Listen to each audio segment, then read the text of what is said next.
bersama istri mencarikan daun kelor itu, akhirnya nemu di suatu tetangga juga. Kebetulan di depan rumahnya itu banyak pohon daun kelor itu. Nah, saya minta pada saat itu saya mandikan. Setelah saya mandikan, mendidihkan air, masukkan daun kelor itu. Pada saat itu saya baca bismillah. Emang terasa dalam artian kayak rambut cewek itu ya yang panjang itu nempel di sini itu pada saat mandi saya itu bismillah itu ngelupas.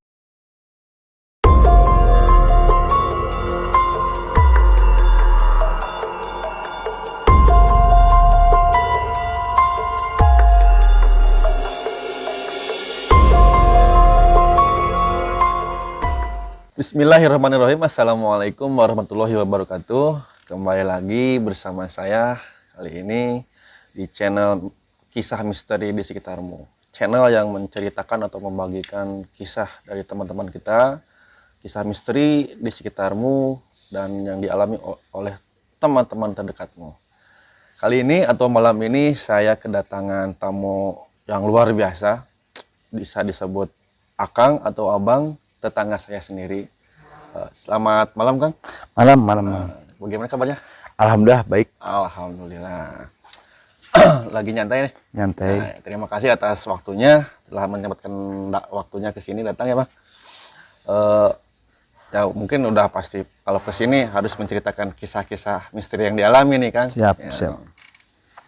Bisa dimulai mungkin kan lah untuk dari pertamanya, perkenalan dulu biar akrab nih yang di luar sana. Pertama mungkin saya perkenalkan ya, nama saya Iqbal Ramadan, itu nama negara mungkin yang dibilang orang tua itu pakai bubur merah, pakai bubur putih. Tapi dalam nama tren saya itu bisa dipanggil Kang Aceng. Ya. Nama panggung ya? Nama panggung yang di nama tenar. Iya. Nah, mungkin saya datang ke sini mungkin memberikan narasumber dalam artian itu entah hal mistis, gaib maupun pengalaman pribadi. Iya, betul. Mungkin itu yang utama mungkin di acara channel ini. Terus terang kalau masalah pengalaman pribadi tentang masalah gaib itu banyak. Iya. Tapi secara spontan, bukan berarti halusinasi juga tidak jauh dengan halusinasi. Iya. Kebanyakan orang kan berhalusinasi karena contoh seperti sekarang tempat ini angker, dibilang mereka ngikutin tempat itu bahwa belum tentu dia ke sana tapi dia sudah takut memvonis karena tempat tersebut angker. Sugesti ya mungkin bisa dikatakan itu. Tapi di sini saya menjelaskan tentang masalah gaib itu memang ada.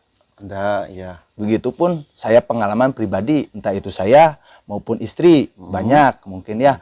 Tapi secara spontan dalam artian tidak lama berlarut-larut. Entah itu kayak mungkin kayak di TV-TV lah ya. Ya. Setan itu kayak gimana, berupa apa, itu kan cuman permainan skenario lah ya kan. Tapi di balik ini mungkin pengalaman pribadi maupun tidak percaya, mau percaya, tapi menurut saya itu ada. Dalam artian masalah gaib itu ada. Entah itu berbentuk nyata, entah itu makhluk gaib, entah itu benda, pergeseran benda atau apa masuk makhluk astral itu ada. Ya. Contoh mungkin pengalaman saya ya. Pengalaman saya yang pertama itu ketika saya pergi ke teman saya. Ceritanya saya mau main ke teman saya, mau ngopi-ngopi ke rumah teman saya. Pada saat itu juga saya belum terlalu larut malam. Nah, pada saat itu saya mengendarai R2 sepeda motor. Saya izin ke istri buat ke teman main. Saya pergilah. Pada saat itu saya ngeluarin motor. Saya masuk ke area perkampungan. Memang masuk ke area perkampungan dari jalan satu mobil itu ada gang lagi. Ya mungkin cukup lumayan sebelum ke gang juga melewati makam lah ya. Makam. Nah dari situ saya yang namanya makhluk gaib kan kita nggak spontan lagi kelihatan. Ya kan. Pengalaman pribadi saya itu pada saat itu saya berangkat itu melalui makam langsung masuk ke jalan tikus yang satu motor itu. Nah sebelum tiba di sana saya juga udah ngerasa gelisah dalam artian kok di badan saya agak sedikit berbeda, ya kan?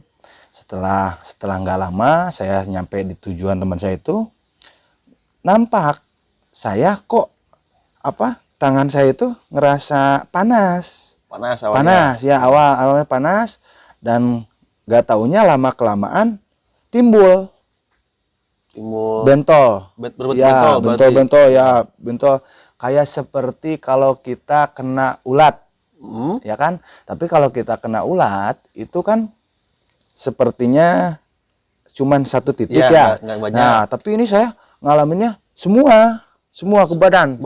Sampai muka pun terasa membengkak. Gatal badan? Gatal sih tidak, tapi panas. Panas tapi membengkak. Enggak gatal. Enggak gatal. Nah, setelah itu saya coba juga yang dibilang menurut orang-orang pintar lah ya. Iya. Saya mau minta berobat atau apa. Karena di situ juga saya merasa janggal. Setelah itu saya pulang, sampai di rumah saya bilang ke istri, dan istri bertanya, mau ngapain malam-malam main ke kebun atau apa? Itu mungkin kena ulat. Saya bilang, jangan, karena feeling saya sudah tidak enak. Saya bilang, saya minta tolong antarkan ke orang yang pintar. Dalam artian ya yang bisa, entah itu kiai atau ajengan ataupun spiritual lainnya gitu. Setelah pada saat itu saya pergi, tapi yang dibilang orang spiritual itu tidak ada, kebetulan tidak ada. Orang itu tidak ada. Tapi saya setahu ingat saya, setelah saya kalau misalkan saya mencoba, kalaupun ia kena ulat, ya saya ngerasa saya tidak main ke tempat-tempat yang banyak rerumputan atau nggak pernah. Ya, pada saat itu. Nah, ketika itu saya pulang, saya berusaha untuk memandikan diri saya. Mandi bersih-bersih ya? Ya, bersih-bersih. Kalau ya mungkin kalau emang itu dari ulat gitu. Ya. Tapi ternyata semakin sini semakin habis. Badan saya semakin habis. Habis gimana maksudnya? Ya dengan gatal-gatal semua. Termasuk ya tertutup maksudnya ya, gitu? Tertutup banyak. Nah, pada saat itu saya teringat orang tua saya dulu itu bilang kalau tentang berbau misi ya mungkin itu mitos lah ya, tidak mitos tapi itu terbukti menurut saya. Setahu saya ingat waktu itu saya menghilangkannya itu, sembuhnya itu saya memakai daun kelor. Daun kelor. Ya. Nah, saya sengaja pada saat mandi pertama itu sebelum pakai daun kelor itu tidak ampuh. Tidak hilang. Tidak hilang. Nah, ketika saya mencoba lagi, saya bersama istri mencarikan daun kelor itu, akhirnya nemu di suatu tetangga juga. Kebetulan di depan rumahnya itu banyak pohon daun kelor itu. Nah, saya minta, pada saat itu saya mandikan. Setelah saya mandikan, mendidihkan air, masukkan daun kelor itu. Pada saat itu saya baca bismillah. Emang terasa dalam artian kayak rambut cewek itu ya yang panjang itu nempel di sini itu pada saat mandi saya itu bismillah itu ngelupas turun. Gimana rasa turun? Rambut gitu. Ya rambut itu turun. Saya pikir dan saya nggak lupa bilang di situ sampai saya bilang astagfirullahaladzim gitu kan. Subhanallah ya kan. Saya bilang gitu. Ya mungkin yang dikatakan ya yang saya mungkin bilang itu bahwa makhluk astral pun ada. Dan tidak nampak tapi bisa merasakan. Dirasakan. Itu mungkin pengalaman saya ketika saya itu, dan ternyata saya penasaran. Saya kembali lagi menanyakan pada saat itu, dan orang pintar itu, guru spiritual itu saya bilang, katanya Anda itu semalam pernah menabrak ibu-ibu yang membawa anaknya. Tapi tidak terlihat. Nah, berarti si Akang itu balik lagi ke orang pintar yang pintar itu yang saya tanya. Setelah sembuh saya penasaran. Saya datang, saya menanyakan, ada apa? Kok badan saya habis semua gitu. Saya menanyakan, pada saat itu dia bilang, orang pintar itu bilang, Bapak itu semalam menabrak ibu-ibu, ya tidak ibu-ibu lah, nenek-nenek tua yang lagi pegang anaknya. Dan dalam itu ketabrak. Makhluk astral lah ya, berupa gaib, nggak tahu apalah itu masalah itu. Nah, pada saat itu ya alhamdulillah mungkin itu suatu pengalaman juga ya kan. Di balik itu oh ternyata yang dibilang orang-orang tua dulu itu kalau misalkan pergi ke tempat sesuatu itu jangan lupa bilang Permisi lah. ya permisi, karena kita nggak tahu, mungkin dia melihat saya tapi kita belum tentu bisa melihat Iya, dia. betul. Itu pengalaman pribadi. Berarti kita kembali lagi nih Bang, biar terkupas tuntas ya. Ya, Yang dirasakan Akang itu saat mandi kayak ada rambut jatuh kan? rambut jatuh, betul. Tapi pas ketika si Akang mandi itu terlihat kayak itu rambutnya? Kalau terlihat sih tidak, mungkin karena di balik punggung ya. Kalau merasakan itu ya seperti itu. Saya bisa menyimpulkan itu karena terasa. Iya. Ketika saya memandikan air yang berisikan daun kelor itu rambut jatuh, nampak jatuh. Iya. Layaknya Layak rambut rambut biasa aja, gitu kan. Pasti kalau kita merasakan pasti udah Iya, terbayang. ada Nah, jatuhlah. Setelah jatuh, saya pakai baju, hilang. Langsung hilang. Nah, dari itu kan saya juga tidak jauh dari rasa penasaran. Mungkin ya orang-orang yang kadang-kadang kan di lain yang banyak yang ngebahas tentang masalah mistis atau ya. Saya juga masih tetap percaya tidak percaya pada saat itu. Tapi saya menyadari bahwa sekarang itu percaya. Itu yang pertama. Ya mungkin yang dibilang entah itu jin, entah itu mungkin makhluk gaib lain atau apa. Ya pada saat itu mungkin yang kealami saya pada saat itu yang paling istimewa itu. Yang kebanyakan yang lain itu pengalaman cuman hanya spontan. Dalam artian saya karena spontan itu masih tetap ada rasa takut lah. Orang takut pasti pergi. Itu kan panik ibaratnya. Panik istilahnya. Ya kan? Oh, berarti yang dipikirkan sama Kang Aceng itu awalnya kan orang-orang atau istri Akang juga mengira itu dari ulat ya. Iya. Dari awal kan udah mengira ya. Oh, iya betul. Istri saya mengiranya ulat, tapi di balik itu saya tetap bertahan karena feeling saya itu mengatakan kalaupun saya pernah kena ulat itu tidak sama seperti itu. Istri saya tetap bilang itu mungkin karena ulat. Saya di situ sempat ngelak juga sama istri karena saya sampai bilang sumpah saya nggak main ke kebun-kebun gitu nggak. Apalagi bergesekan langsung dengan pohon-pohonan tanam-tanaman gitu ya yang mungkin bisa di situ ada ulatnya kan saya nggak ini.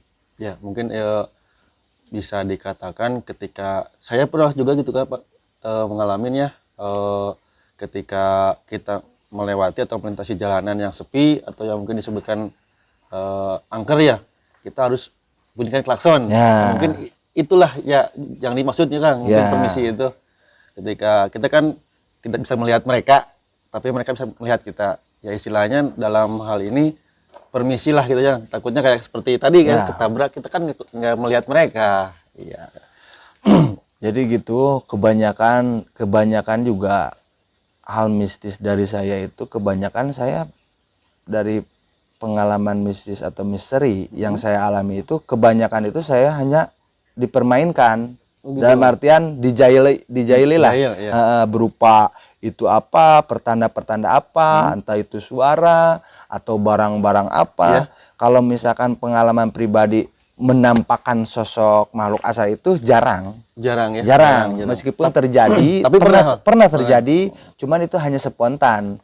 Tapi saya berpikirnya apakah ini halusinasi yang pertama itu, yang kedua mungkin ataukah saya kecapean, bisa aja. Dalam artian kita terbayangnya apa, terus sugesti dari orang lain tentang tempat itu yang tadi saya bicarakan bisa terjadi. Mungkin itu yang bisa dibagikan sebagiannya Bang. Masih banyak cerita mistis yang dialami sama Kang Aceng. Mungkin di lain waktu bisa dibagikan lagi. Siap. Ya, udah. Bang terima kasih ini atas sama-sama. Mudah-mudahan video atau cerita barusan bisa ada hikmahnya atau berinspirasi buat teman-teman semuanya. Terima kasih atas waktunya teman-teman yang sudah mengklik dan menonton video ini. Jangan lupa subscribe, like, komen, dan share ke teman-teman yang lain biar supaya semua orang tahu atau menonton video ini. Terima kasih, saya Fian pamit dan Kang Aceng. Wassalamualaikum warahmatullahi wabarakatuh.